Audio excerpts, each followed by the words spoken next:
Hi everyone, my name is Lisa Oak. I used to be a news anchor with CNBC Asia for 16 years. These days, I'm a media coach, and here are my top tips gathered over the years on how you can deliver a fantastic television interview.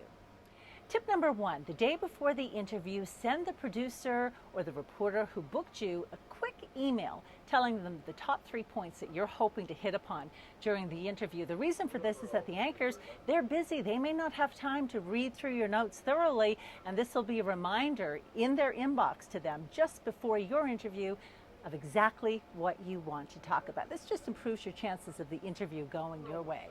Tip number two, change your mindset. Of course, you're going to be nervous going into an interview situation because you're vulnerable, but instead of thinking, oh no, here comes a hard question, just try to relax and think, hey, this is a great opportunity for me to really show my stuff and shine in an area where I have a lot of knowledge that the viewers can benefit from. That change in mindset will really be evident in your body language and your facial expressions when you're on air, and it's going to help you appear more confident during your interview. Another little tip for controlling your nerves, they teach us this in journalism school, is to pretend you're talking to just one person. Forget about the audience. Forget about who might be watching. That's just going to make you nervous and make you clam up and shut down. I always used to say to my guests at CNBC when they were being seated and mic'd up, let's just pretend we're having a cup of coffee, one-on-one. There are no cameras out there, no audience. Remember, one person, that's who you're talking to. Tip number four, this is important. When you are mic'd up and waiting to go on air, you can chit chat with the anchor, you can talk about the weather, but please do not say anything inappropriate when you are waiting for your interview to start. Remember, at all times, you are being beamed out via satellite around the world, and the stations are recording this. People have lost elections because of comments they've made while waiting to go on air for an interview. So please don't be one of the people who makes a Journalism 101 mistake. Remember, every microphone is a live microphone.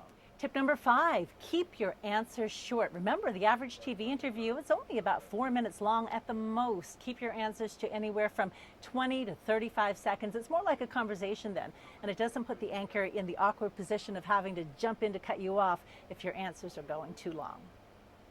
Tip number six, if you don't know the answer to a question, you don't have to panic. There's a very simple method for dealing with this. Media trainers around the world call it bridging or transitioning. And basically what you're going to do is you're going to move the discussion from an area where you are not comfortable and guide it to a place where you do feel like you're in a position of expertise. The way to do that is to provide a very short answer, a yes, a no, a maybe, I disagree to the interviewer. Then you put in a transition phrase as if, this is what I can tell you, something along these lines, or here's what we really need to focus on. And then after you say that, step number three, you guide it to your area of expertise. Another media training tip is to never lose your cool. In today's media culture, stations are very polarized, and you can get aggressive interviewers who are out there to try to make a name for themselves. Don't take the bait. Remember, they may take a piece of that interview later and use it as a soundbite in a story. They may put it on the website, and the audience then, they won't get to see the lead up to that sarcastic comment or that angry retort that you issued when you felt under pressure, and they're just going to blame you for being that way, and it's not going to help you or your reputation by doing that. Always keep your cool. It's important. No matter what the interview situation, try to keep your body language open. Don't get defensive, don't close your arms, and don't cross your legs, because it really sends the wrong message to the viewer. What you want to do is keep your hands, if you're sitting down, just loosely at your sides or clasped in your lap like this. Don't grip this way.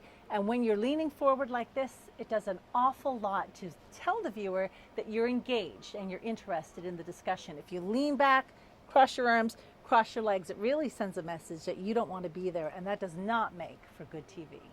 Tip number 9 is don't try to sound too smart. You're being interviewed because you're an expert in your field, but remember, 99% of your audience, they're not going to have the same level of knowledge. So you need them to be able to understand what you're saying. That means don't use acronyms unless they're absolutely necessary, and always spell out exactly what the letters stand for.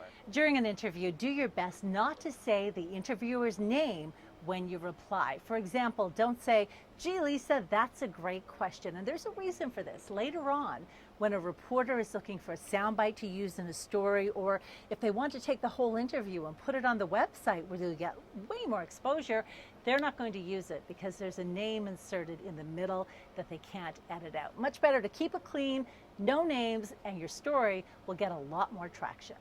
Tip number 11 is about eye contact. When you're having a normal human interaction, most people make eye contact for about 60% of the time on average.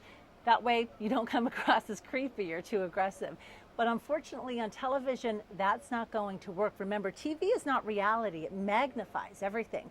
So if you're looking down some of the time, you're going to come across as being shifty and untrustworthy on television. Always try to maintain 100% eye contact with your interviewer, and if you're doing an interview from a remote location, just keep your eyes fixed on that camera all the time. So just a few things to keep in mind before your next TV appearance. Hope they've been helpful. Thanks for watching. I'm Lisa Oak. For more media training tips, go to www.oakmedia.com.